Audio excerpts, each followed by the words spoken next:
Tu es sûr que tu ne veux pas prendre un petit déjeuner? J'ai pas le temps.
Bonne journée. Eva a 32 ans et habite Francfort. Il y a 1 an, elle a senti une grosseur dans l'un de ses seins. Les soupçons ont vite été confirmés. Il s'agissait d'une tumeur maligne. J'ai d'abord été amputée du sein. Ensuite, j'ai subi 6 séances de chimiothérapie, 6 semaines de radiothérapie et 18 injections d'anticorps. Maintenant, j'espère que j'en ai fini pour toujours et que j'aurai jamais à recommencer tout ça.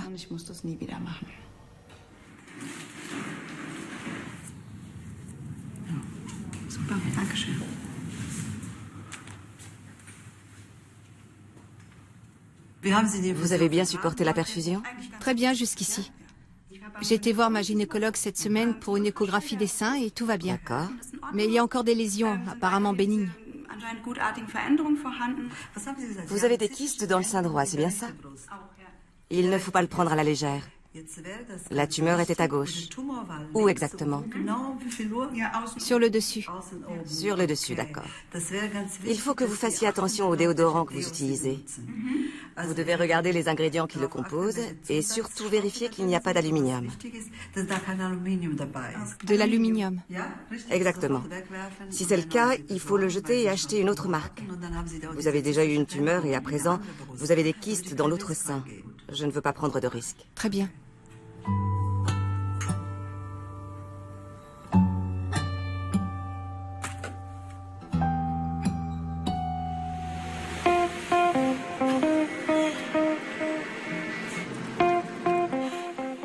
L'aluminium. Il y a encore un siècle, ce mot était pratiquement inconnu. Aujourd'hui, ce métal léger est sur le point de détrôner le fer. Pour les emballages, c'est le cas depuis longtemps. Désormais, l'aluminium remplace aussi le fer dans la construction des immeubles. Nous vivons à l'ère de l'aluminium et Werner Jaeger est l'un de ses prophètes. Il dirige le département de recherche et développement de la division système de construction du plus grand groupe européen d'aluminium, Norsk Hydro. L'aluminium a des avantages fondamentaux. Et pour moi, dont c'est l'outil de travail, ce sont autant de sujets d'enthousiasme. Je pense par exemple à sa malléabilité, la possibilité de le travailler à volonté. Je peux concrétiser tous les projets architecturaux. Pour chaque bâtiment, je peux créer un design unique qui correspondra exactement à ses besoins spécifiques. Attention, et c'est parti.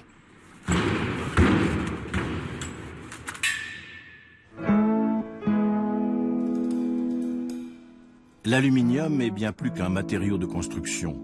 Il entre dans la composition de nombreux produits, par exemple le dentifrice. L'aluminium offre la même résistance que le fer pour seulement 1/3 de son poids. Il est malléable à volonté, il ne rouille pas et c'est un remarquable conducteur électrique et thermique. Les qualités idéales pour un métal d'aujourd'hui.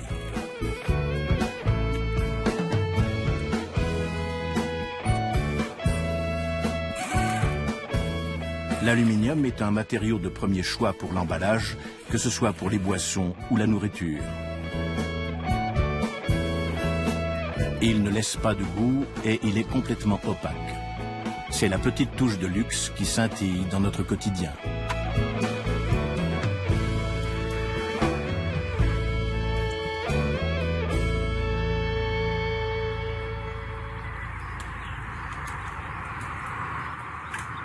Christopher Exley se rend au travail.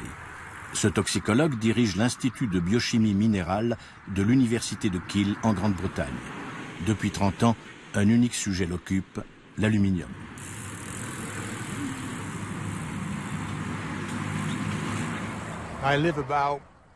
J'habite à environ 12 km de l'université. Je me rends à vélo de la maison à Kiel depuis 19 ans. Je fais un beau parcours. J'ai fait plus de 2 fois le tour de la Terre à vélo pour venir faire mes recherches sur l'aluminium. Au début des années 1980, un fléau environnemental occupe le devant de la scène, les pluies acides. Christopher Exley examine à l'époque leurs effets sur les poissons. C'est à cause des pluies acides que je me suis intéressé à l'aluminium et à sa toxicité. Au début des années 80, on savait que les pluies acides tuaient les poissons, les arbres et les forêts. On soupçonnait l'aluminium d'être une cause possible de ces effets nocifs. Alors j'ai étudié sa toxicité sur le saumon. En temps normal, l'eau ne contient pas d'aluminium. Christopher Exley a découvert que l'acidité de l'eau de pluie libérait d'infimes doses d'aluminium dans la terre. Des doses pourtant suffisantes pour tuer les poissons.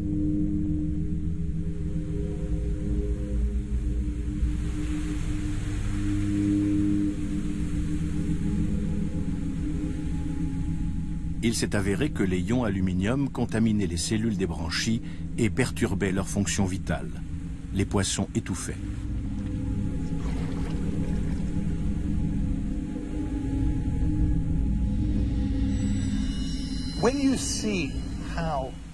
Observez les effets de l'aluminium sur un petit saumon. C'est quelque chose de terrible. Ça se voit qu'il souffre. J'ai arrêté de travailler sur les saumons et sur les animaux en général au bout de quelques années parce que ça m'était insupportable. Ce n'est pas que ça me surprenait, mais c'était trop dur.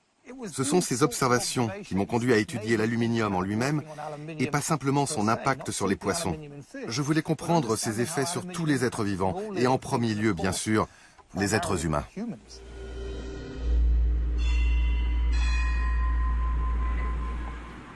Eva se rend chez une patiente qui vient d'accoucher. Après son cancer du sein, elle a repris à temps plein son travail de sage-femme.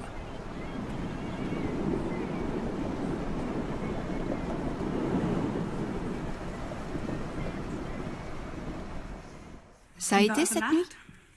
Pas trop mal. Elle se réveille combien de fois dans la nuit à peu près? Ça dépend.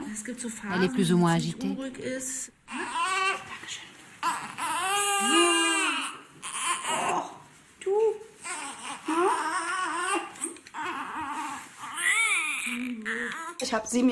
J'ai exercé comme sage-femme de garde pendant 7 ans.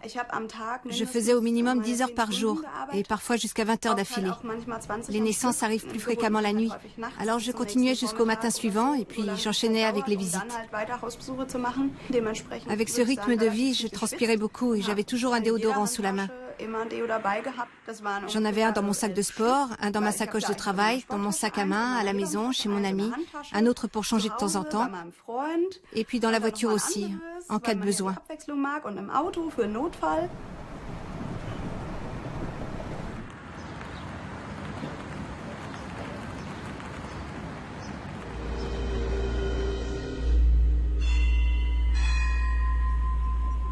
Philippa Darby est oncologue et travaille sur les causes du cancer du sein. Elle a voulu comprendre pourquoi un nombre anormalement élevé de tumeurs se développe au niveau des aisselles. Des études faites dans les années 30 et 40 montraient que 30% des cancers survenaient dans cette région du sein. Aujourd'hui, nous en sommes à près de 60%. La raison avancée est qu'il y a davantage de tissus dans cette zone, mais ça ne tient plus. Il y a une autre explication possible. Il s'agit de la zone où on applique des substances chimiques.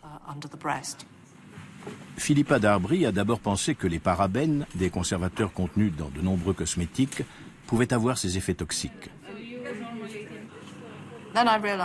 Puis je me suis aperçue que ces cosmétiques contenaient de l'aluminium utilisé comme antitranspirant et qu'il y était présent en assez grande quantité. Cette exposition posait problème et j'ai voulu savoir si l'aluminium pouvait pénétrer dans le sein. La chercheuse a alors entrepris une étude comparative entre des femmes atteintes d'un cancer du sein et des patientes saines. À l'aide d'une pompe, on peut tirer du mamelon d'une femme qui n'est pas enceinte une petite quantité de liquide, le liquide d'aspiration mamelonnaire. On peut ensuite comparer les échantillons prélevés sur des femmes atteintes d'un cancer du sein et des femmes sans cancer du sein. Et nous avons trouvé de plus hauts niveaux d'aluminium dans les ponctions effectuées sur les patientes souffrant d'un cancer du sein.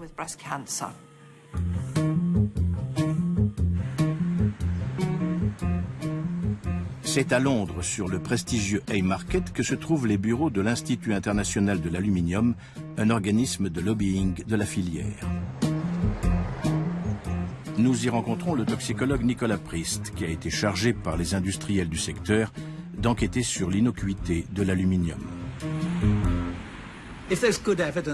S'il existait une preuve suffisante de toxicité, je serais le premier à dire « n'en utilisez pas ». Mais je n'ai trouvé aucune preuve. On n'a pas établi de lien systématique montrant la toxicité de l'aluminium au niveau auquel les gens sont exposés.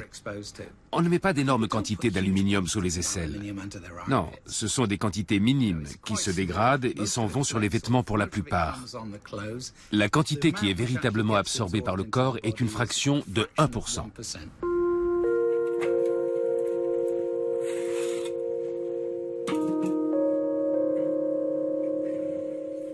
Philippa Darbry a étudié les effets de doses minimes d'aluminium sur les cellules mammaires féminines.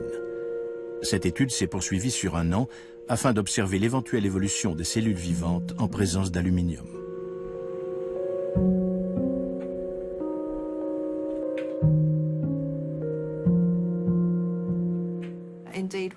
Les cellules épithéliales prélevées sur un sein normal vont former des colonies dans la culture en suspension. En présence d'aluminium, elles vont effectivement former ce qu'on peut appeler des petites tumeurs. En l'absence d'aluminium, elles n'en font pas, puisque ce sont des cellules normales. Ce qui veut dire que l'aluminium semble pouvoir transformer une cellule normale en cellule cancéreuse.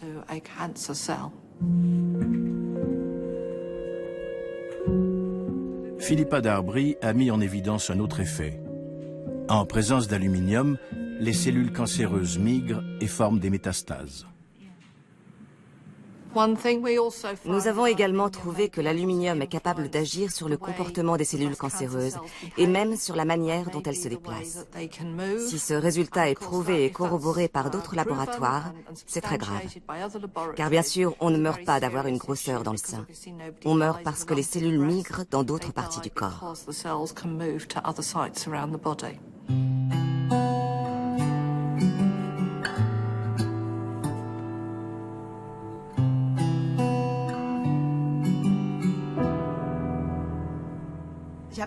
J'ai toujours considéré la chimiothérapie comme mon allié.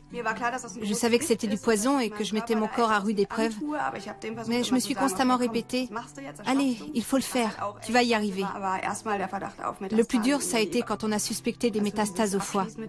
Se dire qu'on va mourir, c'est...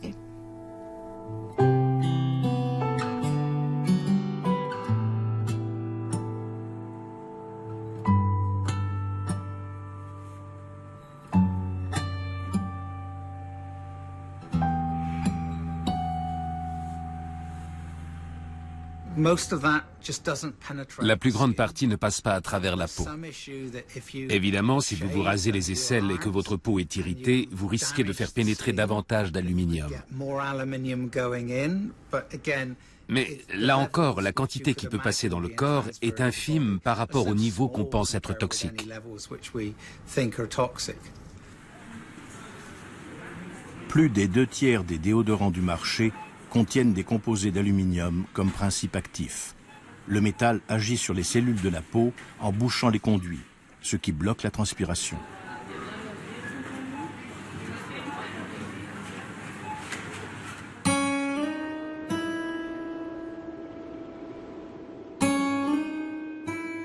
L'aluminium est le métal le plus abondant dans l'écorce terrestre. il y en a 2 fois plus que du fer. Mais sur Terre, il n'existe pas à l'état pur. Il est combiné à d'autres éléments et l'eau ne peut l'en séparer. Il est ainsi piégé depuis des milliards d'années dans les argiles, le gneiss ou le granit.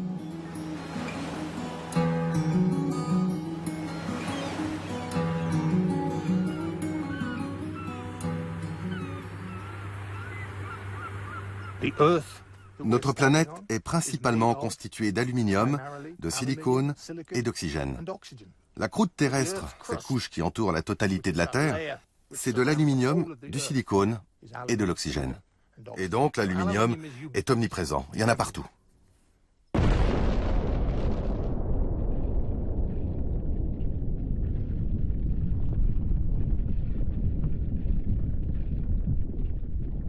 Voici une carrière de schiste. Ce sont les ions aluminium qui solidarisent les éléments de la roche. Il est extrêmement difficile d'en extraire le métal pur.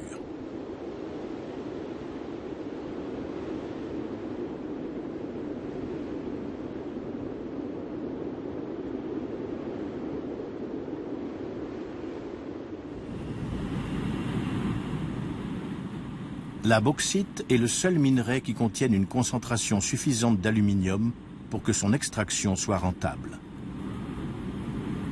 Werner Jaeger est en route pour Porto Trombetas, au Brésil. Sa société est partie prenante dans l'exploitation de l'une des plus grandes mines de bauxite du monde.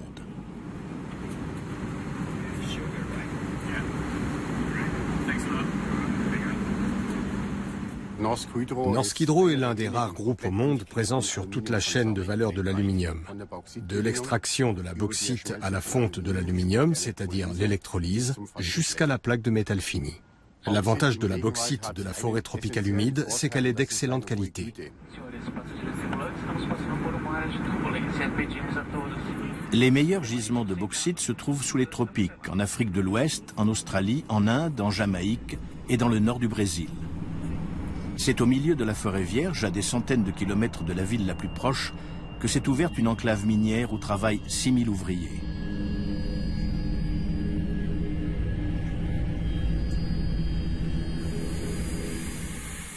Personne ne peut quitter l'aéroport sans autorisation de la compagnie.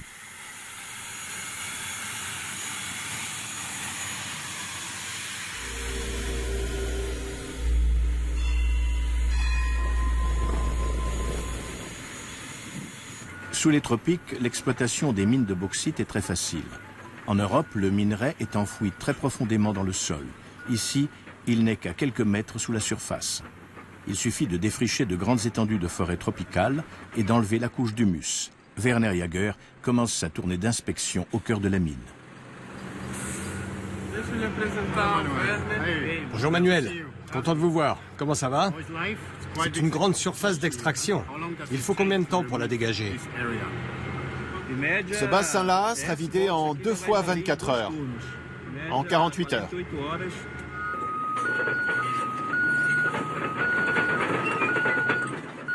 La bauxite se trouve à 6 mètres sous la surface de la forêt. Elle s'est formée à partir de l'érosion de roches riches en aluminium.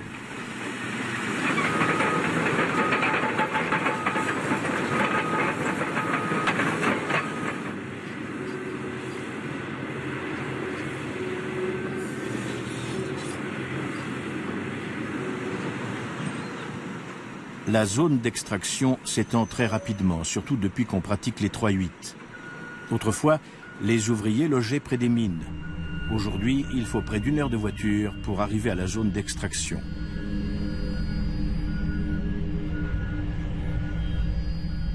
Porto Trombetas est l'une des mines de bauxite les plus rentables au monde. Les multinationales auxquelles elle appartient veulent la rentabiliser au maximum. Selon les estimations de départ, le gisement devrait assurer un approvisionnement pendant 100 ans.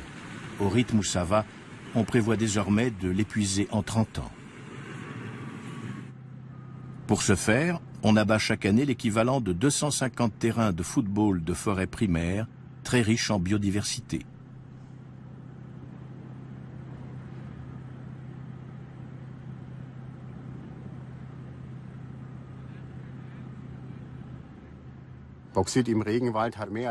La bauxite de la forêt humide contient plus de 50% d'oxyde d'aluminium, la matière première de l'aluminium. De plus, elle contient très peu de silicate, moins de 5%. Et ce qui donne tant de valeur à ce gisement de la forêt tropicale, c'est que la bauxite y est d'excellente qualité. Cette pépinière privée de Porto Trombetas abrite les futurs géants de la forêt. Les exploitants des mines de bauxite ont désormais l'obligation de mettre sur pied des programmes de reboisement.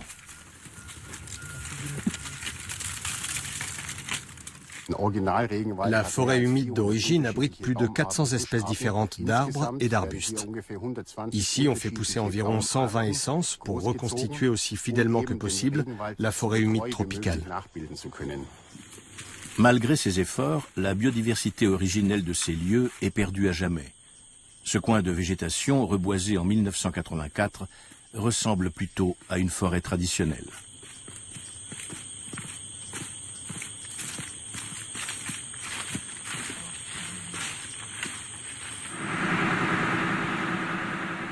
Ici, on filtre les composants de la bauxite qui contiennent très peu d'aluminium. Cette étape nécessite énormément d'eau. L'eau qui sort du réservoir est dirigée à travers des tuyaux jusqu'à d'énormes machines à laver, où l'argile et d'autres composants de la bauxite, pauvres en aluminium, sont éliminés. Ensuite, la boue est de nouveau pompée vers le bassin. Ici, aucune vie n'est possible. Au bout d'un temps, le lac s'asséchera avant d'être abandonné.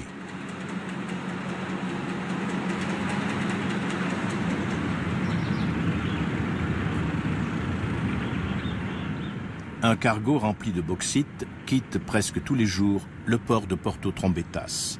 Il contient 70 000 tonnes de minerais, de quoi charger plus de 3000 poids lourds. Le navire parcourt les 900 km qui séparent la mine de la côte atlantique.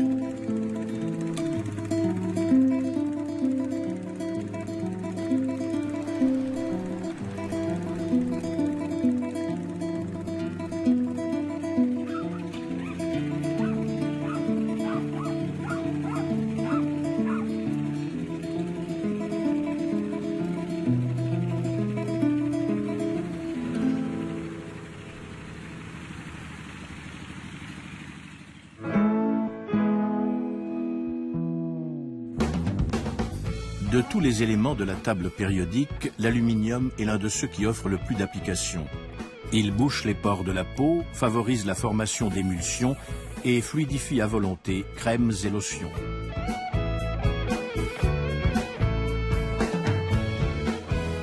Les capsules d'aluminium conservent l'arôme du café. Les feuilles d'aluminium ferment hermétiquement les yaourts, consolident les emballages de lait et de médicaments et empêche la lumière de passer. Dans les comprimés contre les brûlures d'estomac, les ions d'aluminium agissent sur l'acidité de l'estomac et permettent de retrouver un pH neutre. Cet élément protéiforme et polyvalent n'a pas son pareil. L'aluminium est vraiment le métal de notre temps.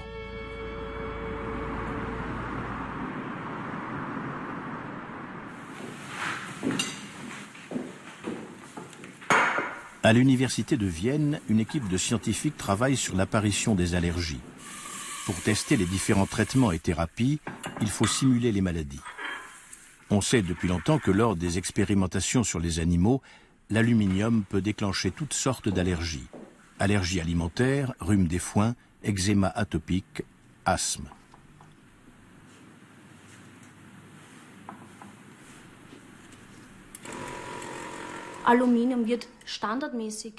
L'aluminium est communément utilisé en expérimentation pour la production d'allergies.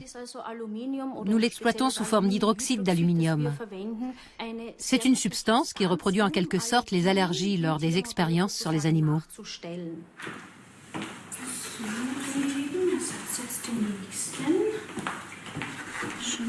Les chercheuses ont d'abord rendu les souris de laboratoire allergiques aux pommes ou aux noix, en mélangeant de l'hydroxyde d'aluminium à ces aliments. Cette substance active est également présente dans des médicaments largement utilisés contre les brûlures d'estomac.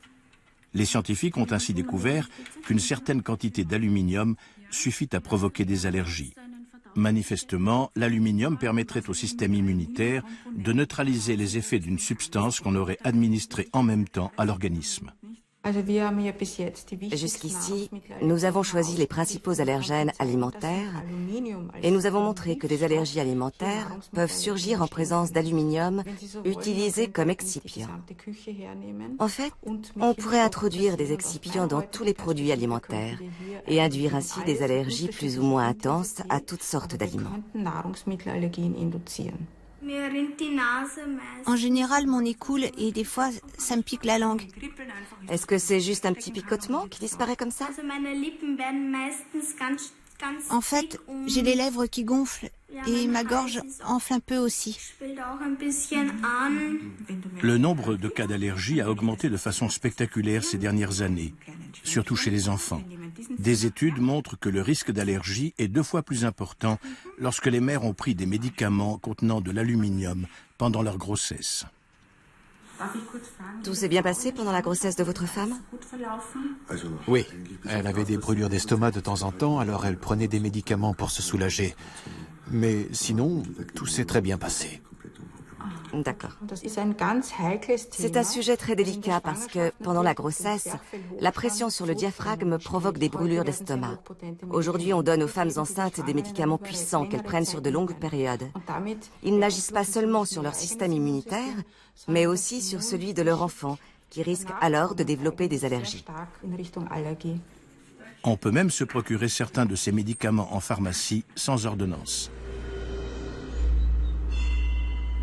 Herwig Holzer a dirigé pendant des années le service de néphrologie de la faculté de médecine de Graz. Il se souvient d'un phénomène inquiétant observé dans les stations de dialyse du monde entier.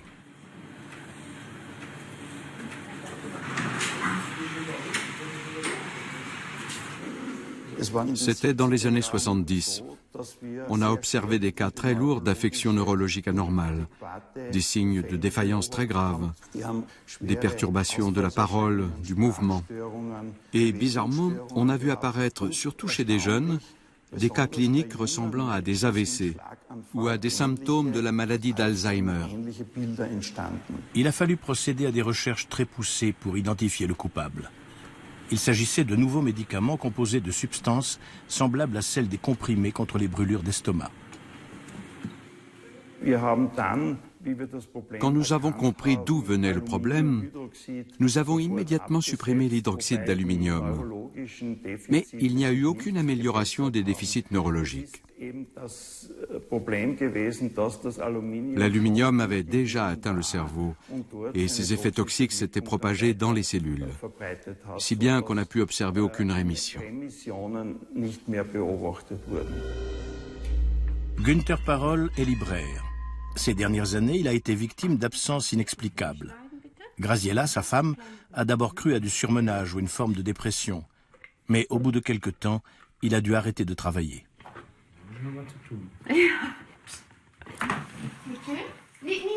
Non, pas cela.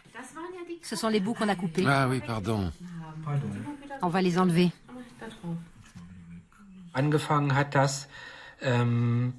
Ça a commencé un jour en voiture. Non, en vélo. C'est ça, j'étais à vélo. Je ne me suis pas retrouvé dans la bonne rue et je me suis rendu compte que je n'avais pas pris la bonne direction. Je m'étais trompé. Et une autre fois en voiture, je suis monté sur le trottoir. Ce n'était pas normal.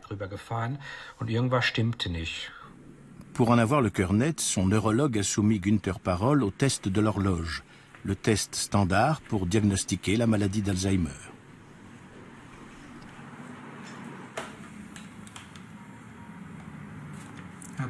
Monsieur Parol, s'il vous plaît. Vous voyez ce cercle vide? Vous allez le remplir. Vous allez faire une horloge avec ce cercle. Il faut que je dessine quelque chose dans ce cercle. Commencez par le 12, c'est plus facile. Où est le 12? Vous savez certainement où le placer. En haut? Voilà, et maintenant les autres chiffres.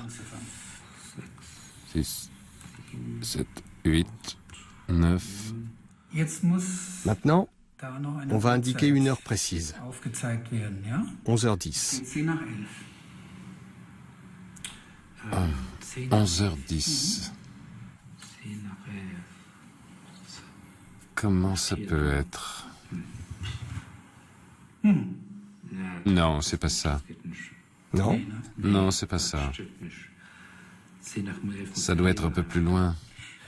Une horloge à 2 aiguilles, une grande et une petite. Et elle marque 11h10. Mais comment? Là-dedans? Oui. 11, ça devrait... Non, ça c'est le 11. Non, je ne sais pas, je ne sais pas. Bien. Mettons cela de côté. Les choses sont en train de s'aggraver.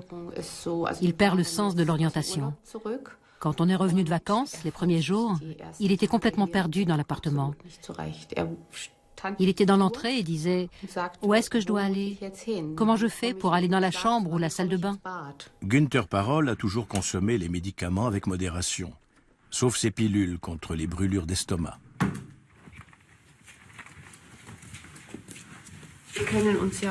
Nous nous connaissons depuis 28 ans et mon mari a toujours pris ses médicaments. Peut-être même avant notre rencontre. Oui, je ne me souviens même pas depuis quand je les prends. En tout cas, ça fait au moins 28 ans. Voyons voir ça. Alors, qu'est-ce que ça dit? La prise prolongée de fortes doses, écoute ça, peut provoquer des dépôts d'éléments d'aluminium dans les tissus nerveux et osseux. Ces dépôts peuvent entraîner des lésions cérébrales. Regarde, il y a même écrit « démence » entre parenthèses. Et de l'anémie. C'est honteux. C'est pourquoi il faut contrôler régulièrement le taux d'aluminium dans le sang en cas d'insuffisance rénale et de prise prolongée. Mais qui contrôle ton taux d'aluminium? Nous, on ne l'a pas fait, en tout cas. Non. Selon le porte-parole de l'Agence européenne des médicaments, il n'est pas urgent d'agir. Il est écrit tout en haut de la notice d'utilisation de ces préparations qu'elles ne doivent pas être utilisées de façon prolongée sans avis médical. On peut donc considérer qu'il est quasiment impossible d'absorber ce médicament sur une longue période sans consulter son médecin. Il ne faut pas oublier que le pharmacien qui délivre cette préparation a aussi un devoir d'information et doit signaler ses avertissements. Personne ne nous a jamais signalé cela, même dans la meilleure des pharmacies. Jamais, c'est vrai. Nous n'avons jamais été avertis de ces risques.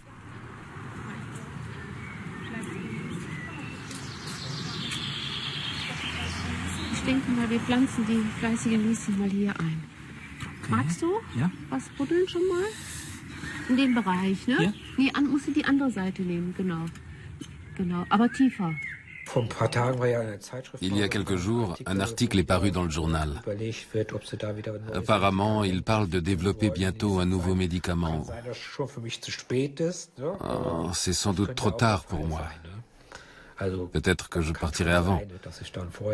Mais ce serait quand même bien si je pouvais rester encore un peu. Ouais.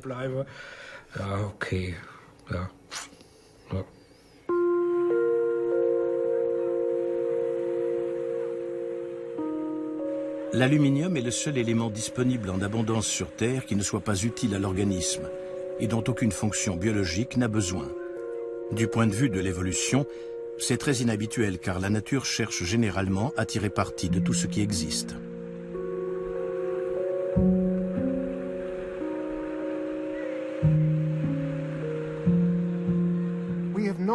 Nous ne sommes pas parvenus à identifier ne serait-ce qu'un seul effet bénéfique de l'aluminium sur un système biologique.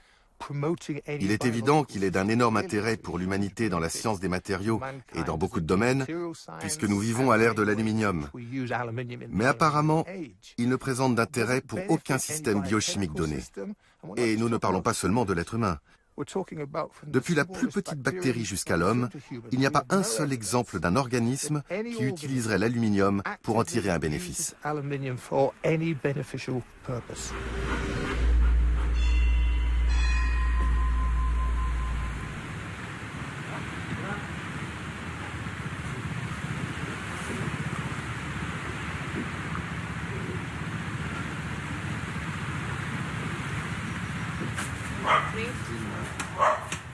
Un village de pêcheurs près de Barcarena, dans l'estuaire du fleuve Amazone.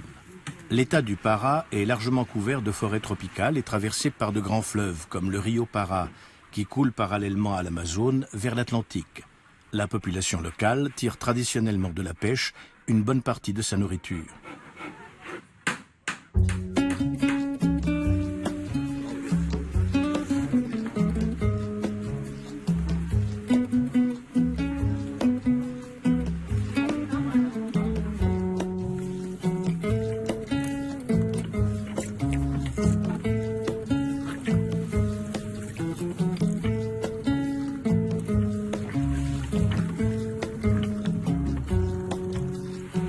Seulement voilà, il y a 20 ans, une raffinerie d'aluminium s'est installée tout près de là.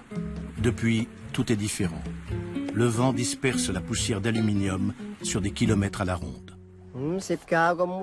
L'eau a changé ici. Elle est très différente maintenant. Elle est très trouble, visqueuse. Les poissons se sont éloignés d'ici. C'est pareil sur toute la berge. Il y a 20 ans, il y avait beaucoup de poissons. On rentrait avec la barque pleine à ras-bord. On vendait dans les terres, le marchand ambulant nous achetait notre pêche. Maintenant, non, il n'y a plus assez.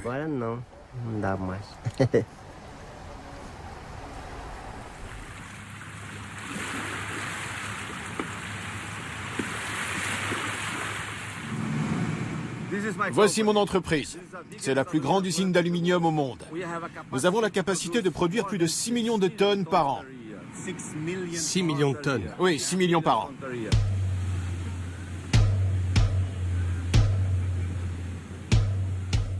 Depuis 2011, Norsk Hydro possède 91% de la raffinerie d'aluminium de Barcarena.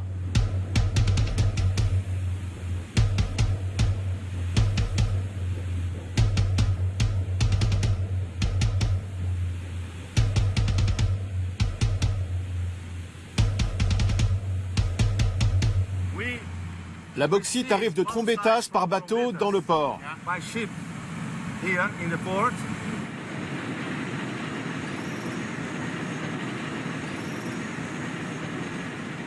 Au port, la bauxite est finement broyée.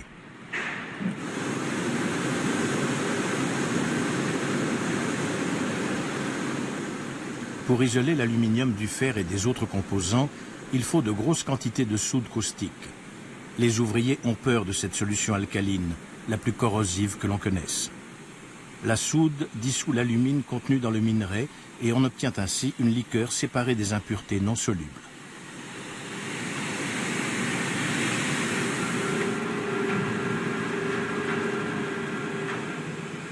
L'hydroxyde d'aluminium se dépose lentement au fond d'immenses silos.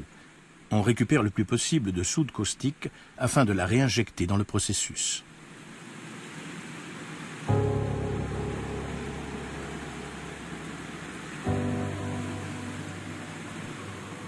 Plus de la moitié de la bauxite n'est pas utilisable. Elle est rejetée sous forme de boue ocre. On y trouve la moitié des éléments chimiques du tableau périodique, comme le mercure et l'arsenic, ainsi que des résidus d'aluminium. Tout cela mélangé à la soude caustique fait de cette boue ocre un produit chimique dangereux. Sur le site, les conditions de travail sont très difficiles. La peau ne doit absolument pas entrer en contact avec cette boue corrosive, surtout à des températures tropicales de 30 degrés à l'ombre.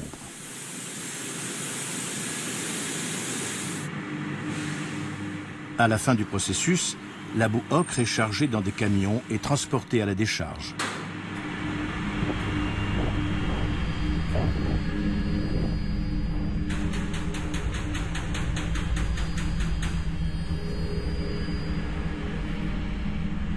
Cette décharge se trouve à proximité et occupe 2 fois plus de place que la raffinerie elle-même. Des millions de tonnes de déchets toxiques, dont on ne peut rien faire, s'étendent à perte de vue.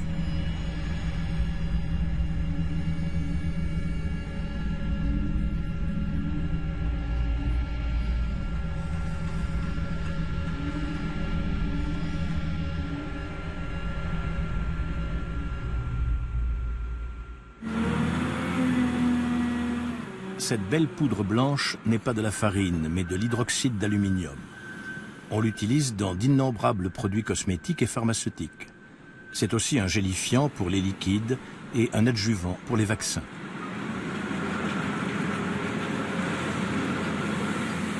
Mais le produit phare de la raffinerie, c'est l'oxyde d'aluminium. On calcine l'hydrate d'alumine à 1300 degrés. On obtient alors une fine poudre blanche. Ce matériau sera en majeure partie exporté. Il sera transformé par électrolyse en un métal léger que nous connaissons sous le nom d'aluminium. Une petite partie est destinée à l'industrie du ciment ou à la production de céramique technique.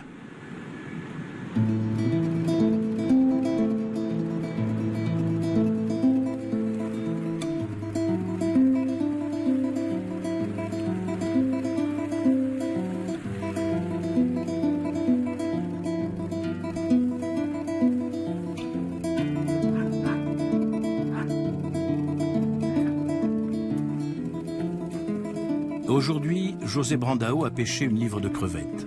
C'est tout juste suffisant pour le déjeuner de toute la famille.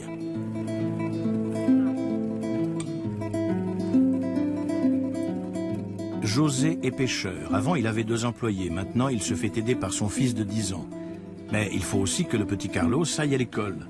Ses parents espèrent qu'il pourra un jour travailler dans l'usine d'aluminium.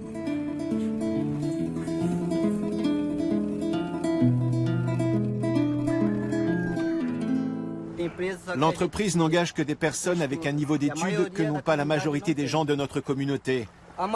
La plupart des jeunes sont en train de devenir des trafiquants. Ils n'ont pas de formation. L'usine était censée aider beaucoup de gens. Elle aurait dû proposer des formations aux gens d'ici pour qu'ils puissent aller y travailler, au lieu d'embaucher tous ces étrangers. C'est la population pauvre d'ici qui souffre. Carlos, vem comer.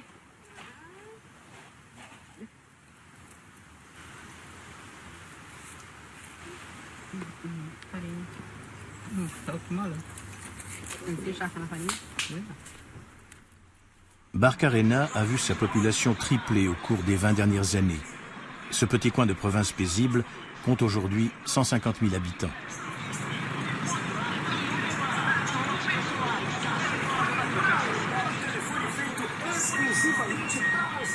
Les uniformes des ouvriers de l'aluminium sont présents partout dans la ville.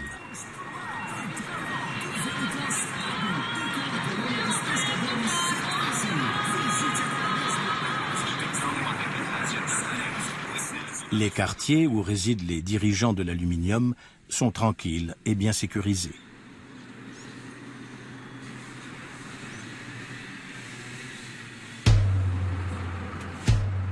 On a récemment construit des logements sociaux pour les ouvriers de l'usine atteints de maladies chroniques et les pêcheurs au chômage.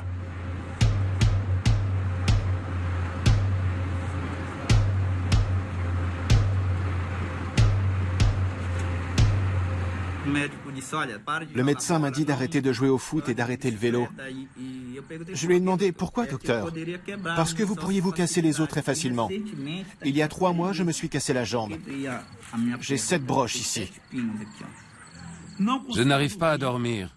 J'ai constamment mal à la tête. Quand je me lève le matin, je suis plus fatigué que la veille en me couchant. J'ai le corps brûlé à 60%. À cause de la vapeur condensée, qui contient aussi des produits chimiques, qui est contaminée.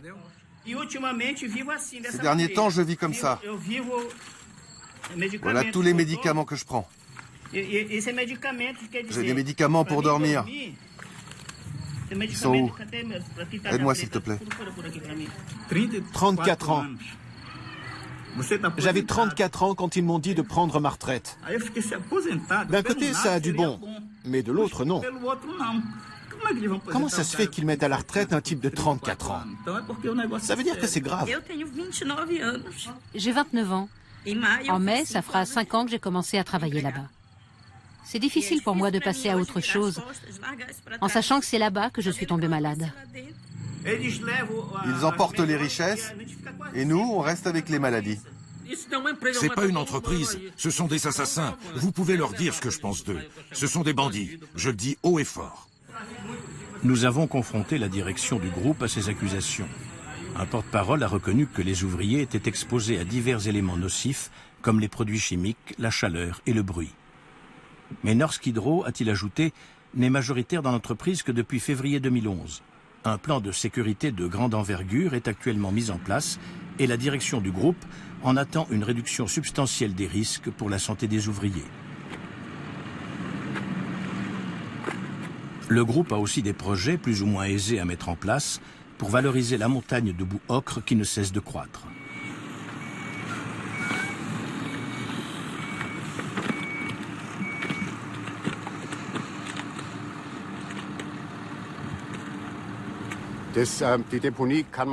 On peut par exemple combler la décharge, mais il y a d'autres possibilités.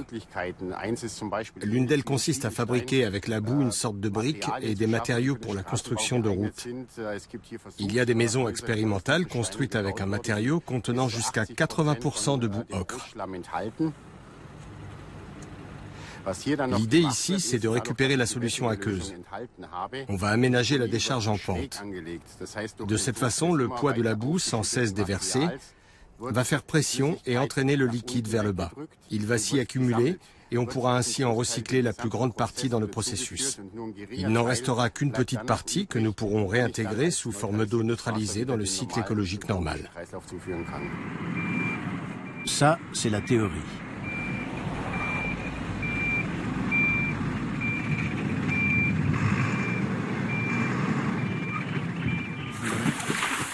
Pour les habitants des environs, l'eau est un élément bien réel et essentiel au quotidien.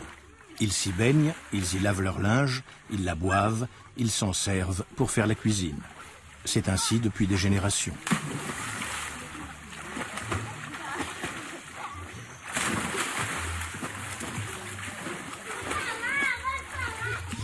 Silvania Maria dos Santos vient d'une famille indigène.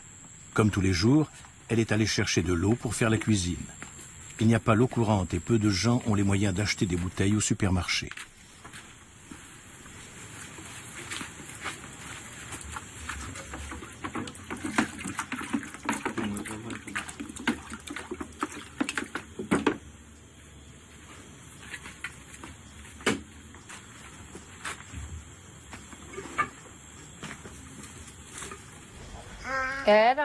L'eau était propre. On se baignait dedans. On la buvait même, sans aucun problème. On n'avait pas de maladie de peau, on pouvait laver le linge. Nos ancêtres ont eu la chance de pouvoir boire une eau bonne et propre. Aujourd'hui, on ne peut plus le faire. Tout est contaminé. Les enfants ont la peau qui éclate à cause de l'eau. Quand on se baigne, on a la peau qui brûle. Ça pique le corps comme du piment sur les lèvres. Mais on a besoin de cette eau. On ne peut pas faire autrement. On n'a pas les moyens d'acheter de l'eau minérale. Personne ne nous aide. Ils sont venus ici seulement pour polluer nos rivières.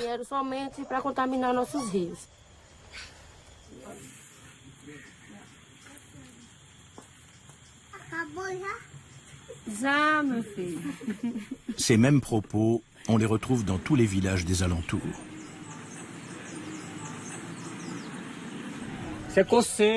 C'est du prurite, ça. C'est dû au fait qu'elle se baigne dans l'eau du puits. Ça lui fait des marques sur les bras, sur les jambes. Ça la démange. Parce que l'eau qu'on consomme ici a été contaminée par beaucoup de polluants déversés dans le fleuve.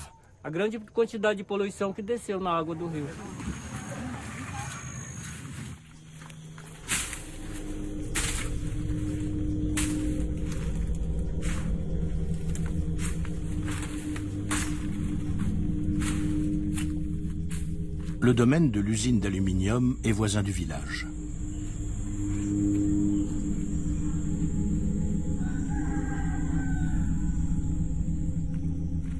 L'eau du Rio Murucupi qui traverse la zone est souillée. Selon Norsk Hydro, cette pollution s'explique par l'absence de système d'évacuation des déchets. On se trouve ici de l'autre côté de la décharge de boue ocre.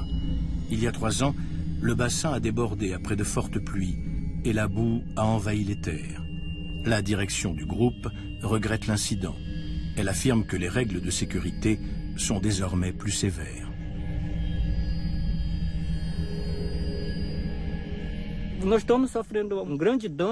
Nous subissons un dommage énorme, tant au niveau du sol qu'au niveau de l'air.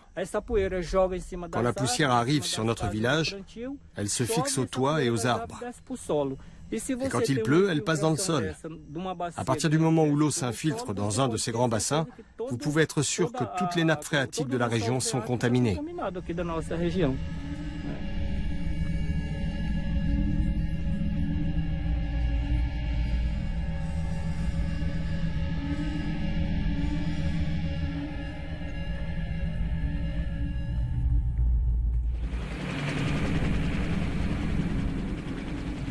En 2010, en Hongrie, une coulée de boue ocre de même nature a provoqué une catastrophe écologique majeure.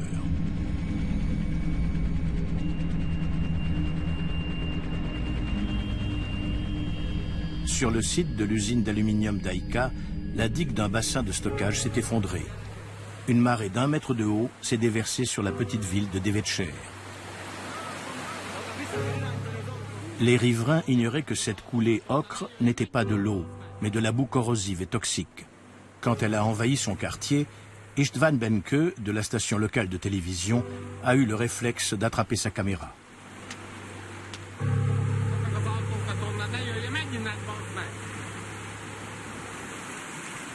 La rue s'est transformée en torrent. Istvan Benke a pu se réfugier sur la terrasse de sa maison. Voici des images prises par sa femme.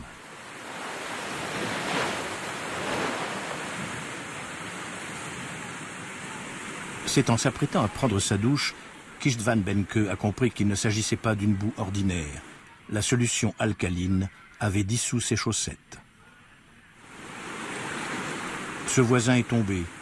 Il est couvert de boue ocre jusqu'à la tête. Les pompiers les emmènent tous les deux à l'hôpital.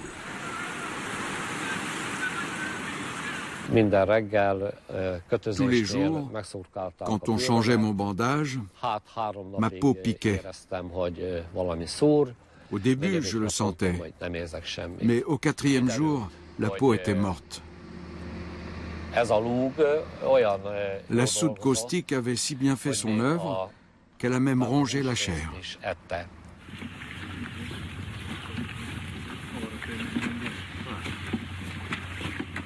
Le village voisin de Kolontar a été le plus durement touché par la catastrophe.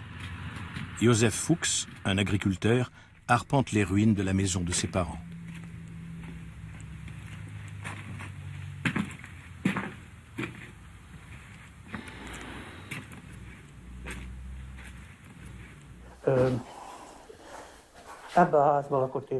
C'est ici que vivait ma mère. Je suis né ici. Elle a été emportée sur 100 mètres par la boue. La pauvre femme est morte le lendemain. 1 million de mètres cubes de ce liquide hautement toxique s'est répandu sur le secteur. Le torrent de boue a tué 10 personnes. Plus d'une centaine, gravement brûlées, ont dû être transportées dans les hôpitaux alentours. Et ces chiffres ne tiennent pas compte des séquelles tardives.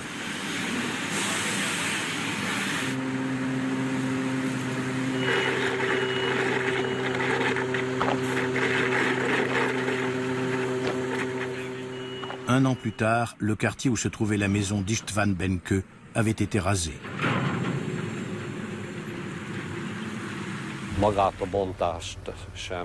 Je n'ai pas voulu assister à ça.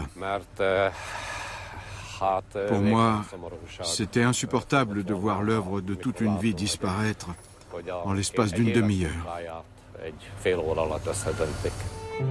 La catastrophe a ruiné sa santé. Son corps est couvert de cicatrices. Il ne peut plus porter de caméra.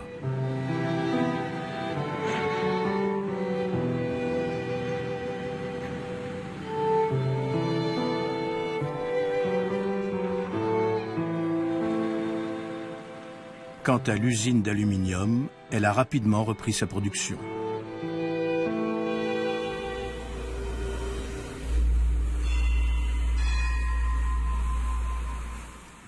La poudre d'aluminium du Brésil est arrivée en Allemagne dans le port de Neuss-Düsseldorf.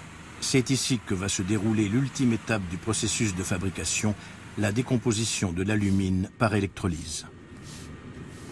Ce procédé nécessite d'énormes quantités d'électricité.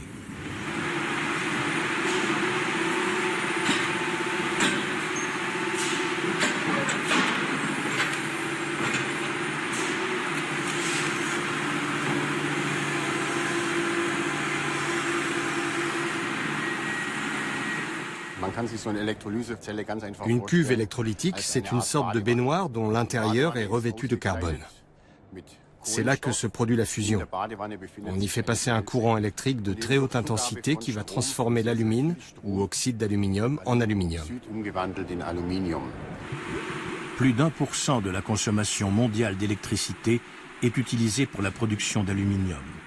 C'est seulement là où les multinationales ont obtenu d'avantageux contrats à long terme que la production est durablement assurée. Car la menace de délocalisation reste sous-jacente. La quantité d'énergie dont nous avons besoin pour fabriquer l'aluminium suffirait à alimenter la ville de Düsseldorf en courant électrique pendant 1 an. Sur ce site de production en Allemagne, le coût de l'électricité représente 45% du coût total du processus de production. Si je produisais hors d'Europe, ce poste ne constituerait que 30% du coût total.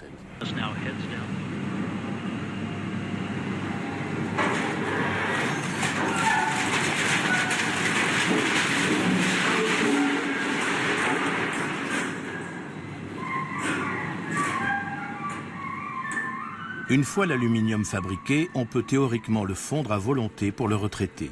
Car il faut savoir que le recyclage de l'aluminium nécessite 2 fois moins d'énergie que la fonte de la ferraille usagée.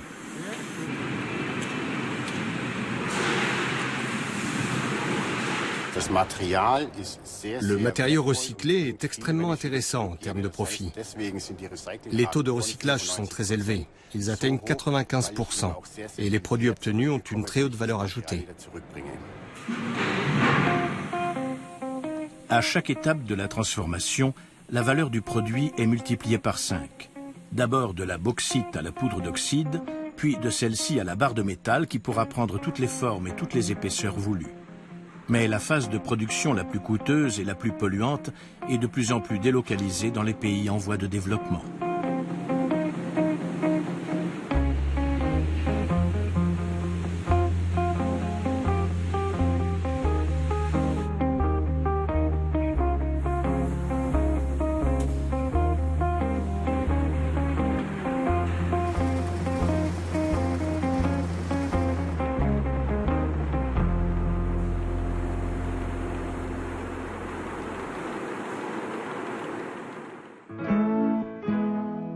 Dans les crèmes solaires, l'aluminium facilite l'application du produit sur la peau et augmente son indice de protection. Les composés d'aluminium conviennent particulièrement bien au nettoyage des piscines, car ils agissent sur les substances en suspension en les coagulant. Une fois agglutinés, il suffit de les filtrer ou de les aspirer. Sur le barbecue, les barquettes en aluminium empêchent les aliments de noircir et de carboniser. On trouve du papier d'aluminium dans tous les foyers. Nous vivons à l'ère de l'aluminium. Son miroitement est omniprésent.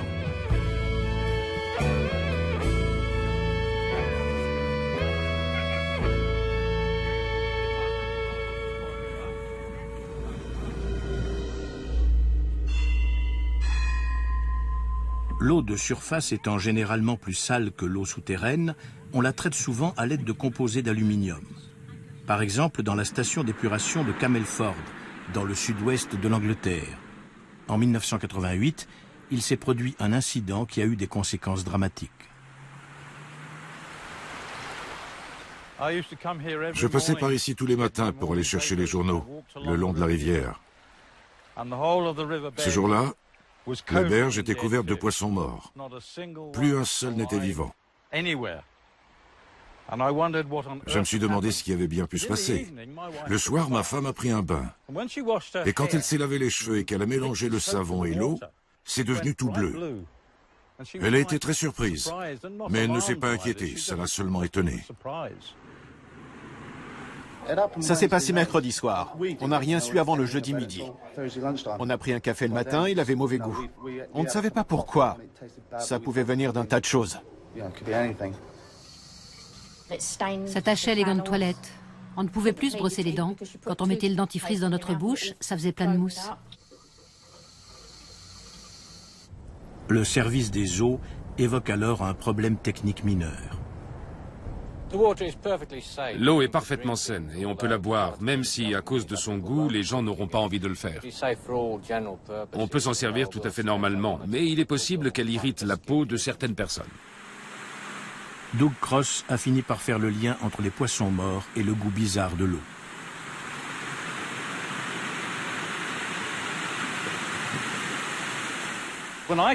Quand je suis arrivé le matin, il y avait des poissons morts ici, pas plus haut, au-delà du barrage.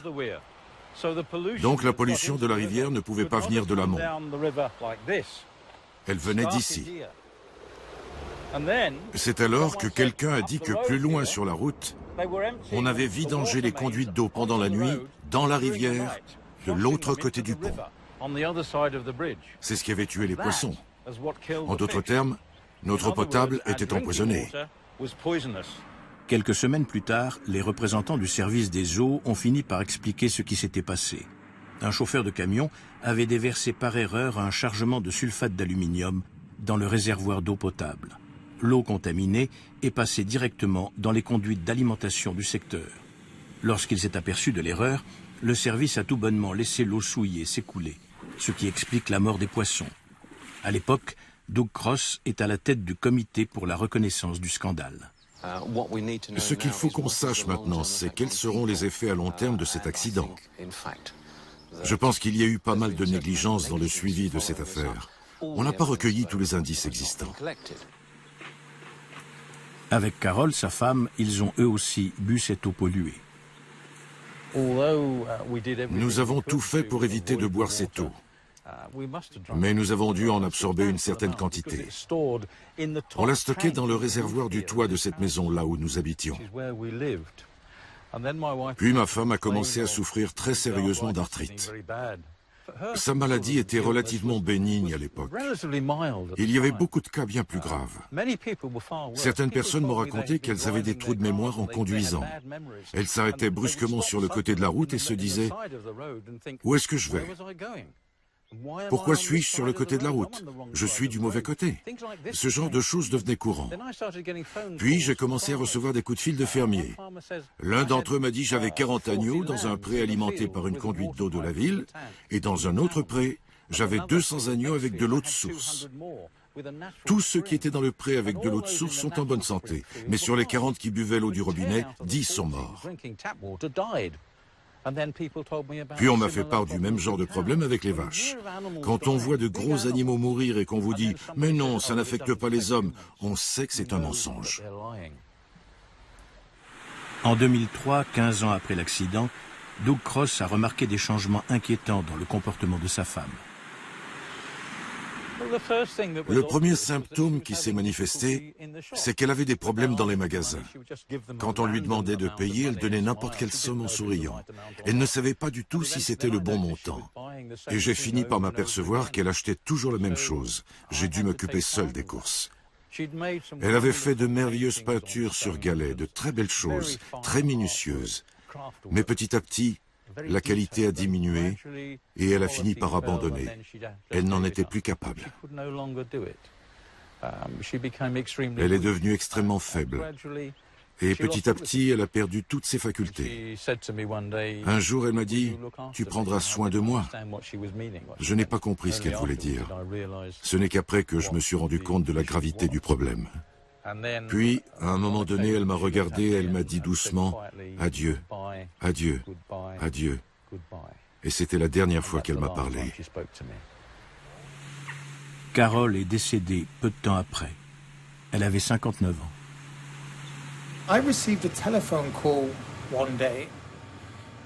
Un jour, j'ai reçu un coup de téléphone de Doug assez surprenant. D'abord parce qu'il m'a annoncé que sa femme venait de mourir, et ensuite parce qu'il m'a expliqué qu'il était préoccupé. La cause de sa mort était inconnue, et il n'acceptait pas de ne pas savoir de quoi elle était morte. La médecine légale envoie à Christopher Exley un échantillon du cerveau de Carol Cross. Il l'analyse et en profite pour examiner sa teneur en aluminium.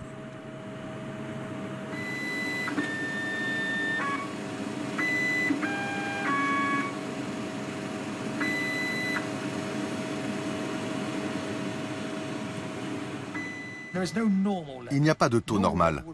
Le taux normal d'aluminium, ce serait 0. En réalité, nous avons tous de l'aluminium dans le cerveau.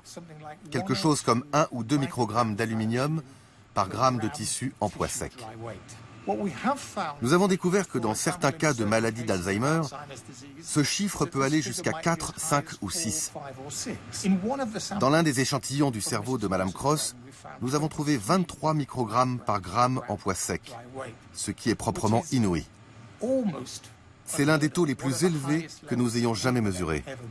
Et nous avons sans doute mesuré plus de teneur en aluminium dans le cerveau qu'aucune autre équipe au monde. Le comité de défense de Camelford continue de se réunir aujourd'hui. Le sort de Carol Cross n'est pas resté un cas isolé.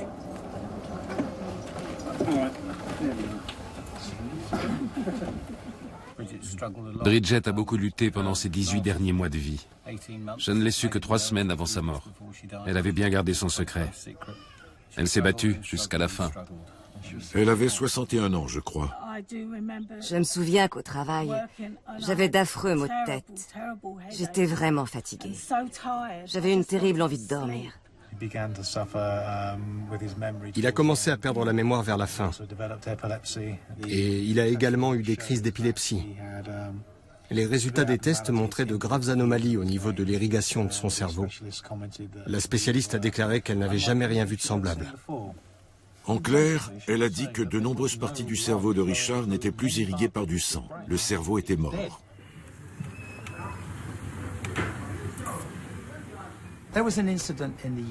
Il y a eu un incident à Camelford il y a une vingtaine d'années. Après coup, de nombreuses personnes ont affirmé qu'elles souffraient de troubles cognitifs. Mais elles y avaient un intérêt personnel, vous comprenez? Si elles avaient des troubles cognitifs, elles pouvaient en retirer quelques compensations. Alors qu'en l'absence de dommages, elles ne touchaient rien. Voilà le genre de problème qu'on rencontre.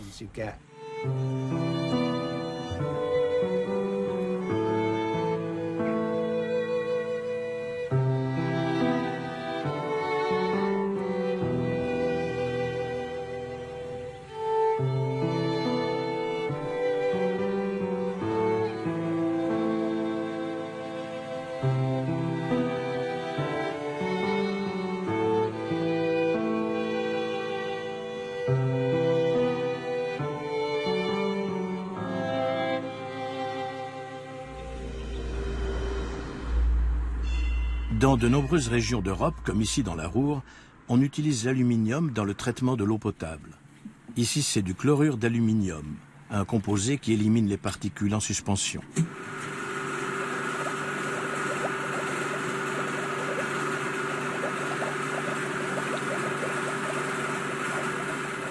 En fin de parcours, l'eau traitée passe dans des bassins de décantation. Les particules d'aluminium se déposent au fond des cuves. Dans la station d'épuration, on peut procéder si nécessaire à une deuxième flocculation. Lorsque l'eau est très polluée, nous pouvons procéder ici, dans la station de production, à un nouveau tamisage. Le chlorure de polyaluminium va agréger les petites particules que nous pourrons ensuite éliminer par filtrage. On obtient alors ce qu'on appelle de l'eau potable, une eau absolument propre.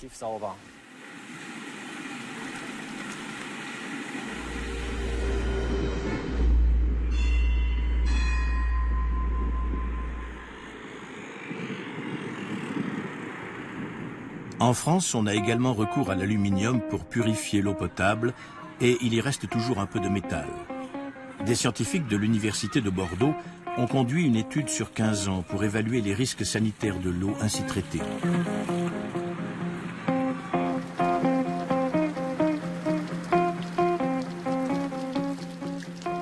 Les soupçons se sont vérifiés. L'étude épidémiologique a montré que l'augmentation, surtout à partir donc de 60 ans à peu près, eh bien, était augmentée d'un facteur 2 dans la maladie d'Alzheimer. Les conclusions sont claires et nettes à ce niveau que l'apport d'aluminium, surtout chez des personnes, disons, d'un certain âge, était un facteur aggravant, vraisemblablement, de la maladie d'Alzheimer. André Picot a recommandé aux fournisseurs d'eau l'emploi du chlorure ferrique, qui ne pose aucun problème dans le traitement de l'eau. Un tiers des régions françaises, parmi lesquelles les stations parisiennes, ont suivi ce conseil. Dans la capitale, les canalisations transportent désormais de l'eau potable dépourvue d'aluminium.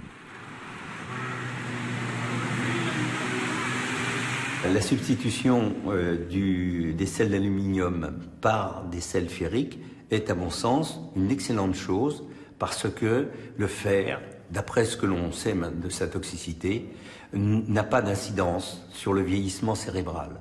Et donc, à ce niveau, déjà, on va gagner en sécurité. Mais ce changement de procédé coûte cher et la technologie du fer est un peu plus compliquée à mettre en œuvre. Une grande partie de la population française devra attendre encore quelque temps.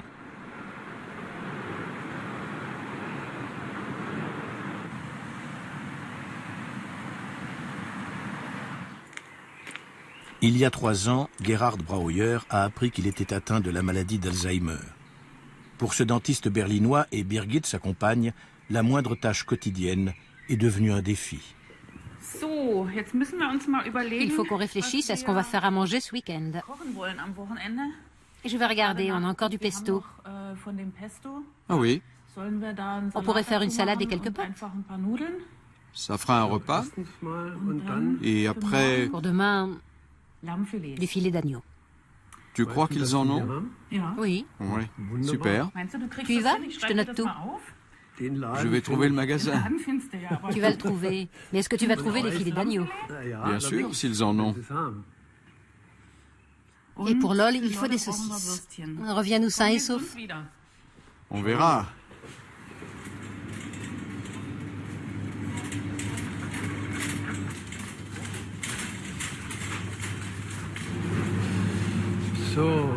Alors, où sont les saucisses?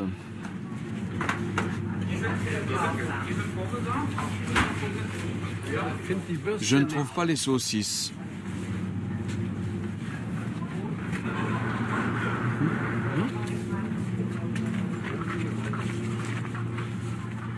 Où est mon caddie?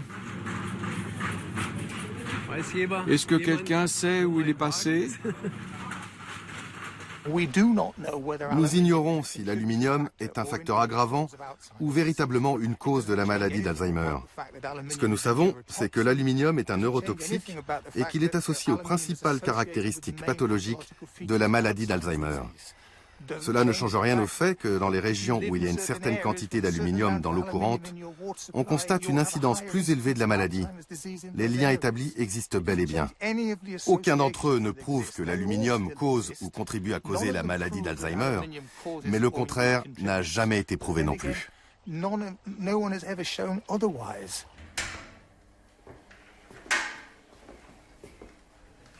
Gerhard Brauer nous fait visiter le cabinet dentaire où il exerçait.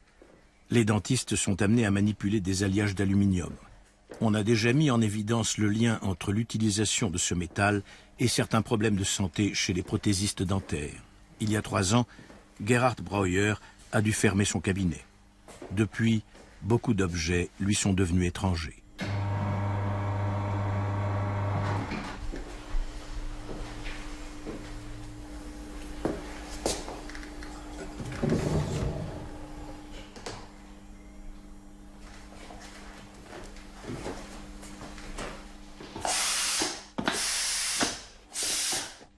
Je ne sais plus comment ça marche.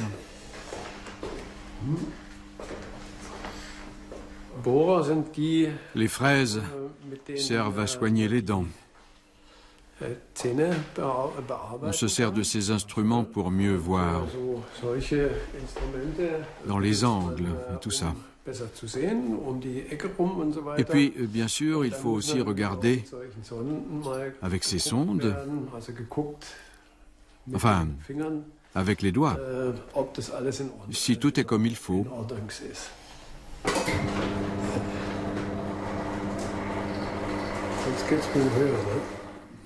On ne sait pas ce qui s'est passé. Et puis, ça ne sert à rien de regarder ce qu'il y a dans le cerveau. On pourrait regarder, bien sûr, mais alors... On ne devrait pas le faire, sinon c'est qu'on est mort. Étonnamment, la plupart des chercheurs qui travaillent sur les causes de la maladie d'Alzheimer font l'impasse sur l'aluminium.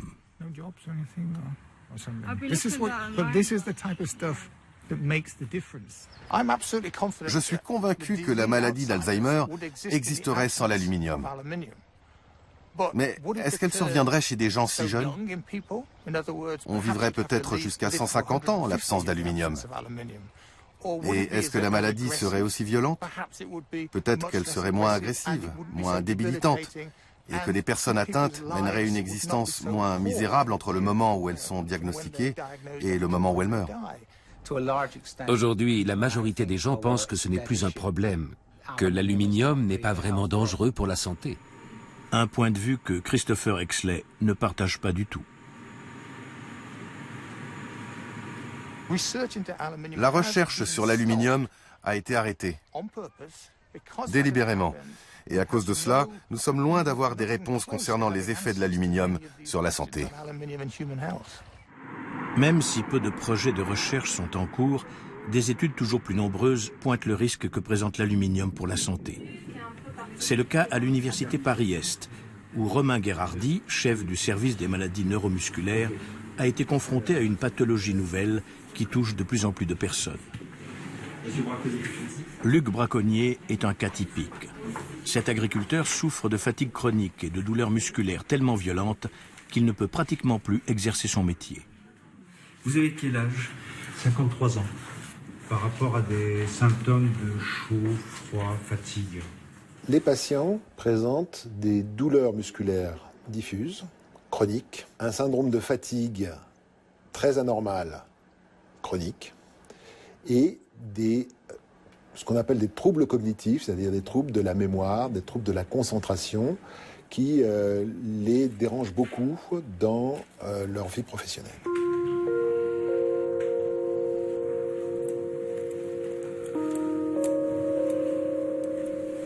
Le médecin fait un prélèvement de tissu musculaire. Les résultats lui paraissent d'abord déconcertants.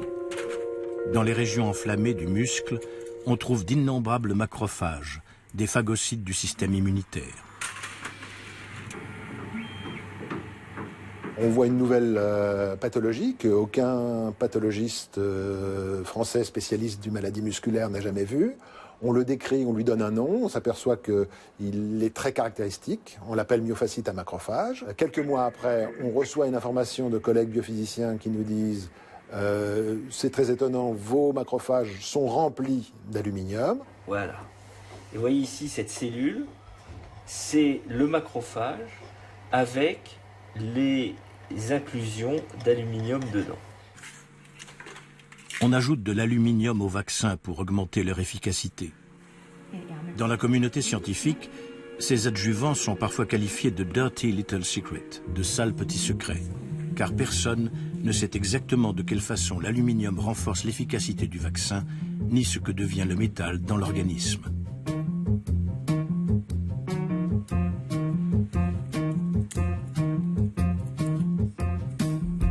Quand on regardait la littérature, l'hydroxyde d'aluminium est introduit en 1927 dans les vaccins. Et jusqu'à l'avènement de la myofascite à macrophage, tout le monde pensait qu'en quelques jours, peut-être quelques semaines au maximum, après l'injection dans le muscle, l'hydroxyde d'aluminium était solubilisé et éliminé dans les urines. Et donc, le premier élément, c'est que la myofascite à macrophage, maintenant on est certain, témoigne de la possibilité, au moins chez certains individus, de persistance pendant de très nombreuses années de l'hydroxyde d'aluminium dans le système immunitaire. Guérardi et son équipe ont mis en évidence que chez la plupart des êtres humains et des animaux, l'aluminium était éliminé. Mais chez un petit nombre d'individus, il produit une réaction anormale. Les macrophages du système immunitaire absorbent les particules d'aluminium et ne peuvent plus s'en débarrasser. Ils deviennent alors en quelque sorte immortels et propagent l'aluminium dans tout l'organisme. Que devenaient les particules une fois qu'elles sont injectées?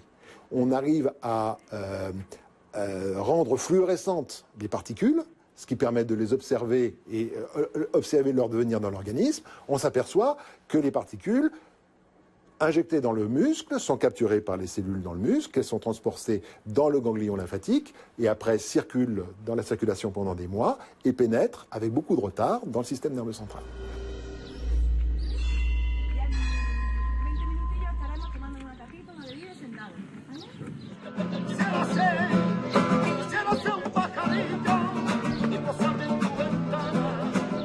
En mai 2012, la ville de Grenade, en Espagne, a accueilli un congrès international sur les maladies auto-immunes. Pour la première fois, une part importante du colloque a été consacrée aux effets des excipients contenant de l'aluminium.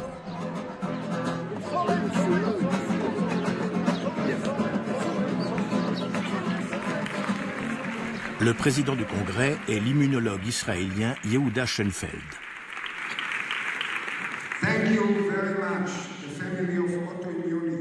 Il n'est pas expert en aluminium, mais il connaît toute l'importance des recherches menées par ses confrères. C'est la plus importante rencontre sur l'auto-immunité organisée à ce jour. Il y a 2300 participants et nous avons 2 ou 3 séances consacrées à la question des adjuvants. C'est une combinaison de carbonate de magnésium et d'hydroxyde d'aluminium. Cela peut entraîner des phénomènes d'auto-immunité ou des maladies auto-immunes. Il y a peu de doute que l'aluminium soit une neurotoxine qui provoque tout un tas de phénomènes. Perte de mémoire, perte de contrôle cognitif et psychomoteur.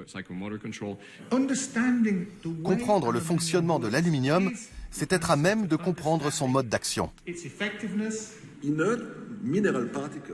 Des particules minérales peuvent s'introduire dans le cerveau selon le principe du cheval de Troie. C'est très important. C'est la première fois qu'on peut démontrer avec certitude que des particules d'aluminium peuvent pénétrer dans le cerveau.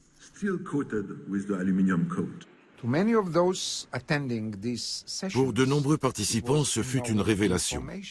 Notre rôle en tant qu'organisateur de cette conférence est de diffuser l'information, car le défaut de connaissance est dangereux.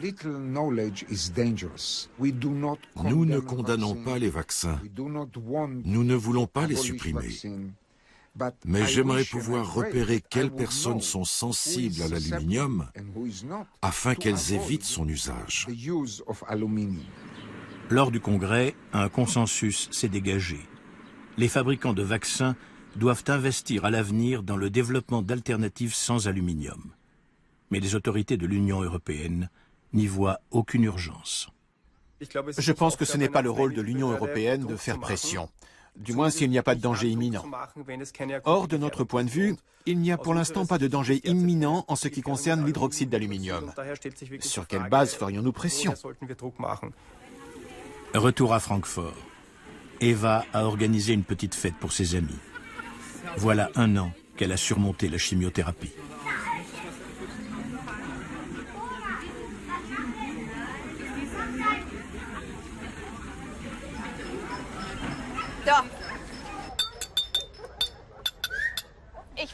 Je voulais dire quelques mots. D'abord, merci à tous. Pas seulement d'être là aujourd'hui, mais surtout parce que cette année, qui a eu ses hauts et ses bas, vous avez été à mes côtés. Que ce soit en m'envoyant chaque jour des SMS, en me faisant de la purée de pommes de terre pendant la chimio, ou en étant simplement là pour moi, comme mon ami. Merci d'être venu. À vous tous, santé.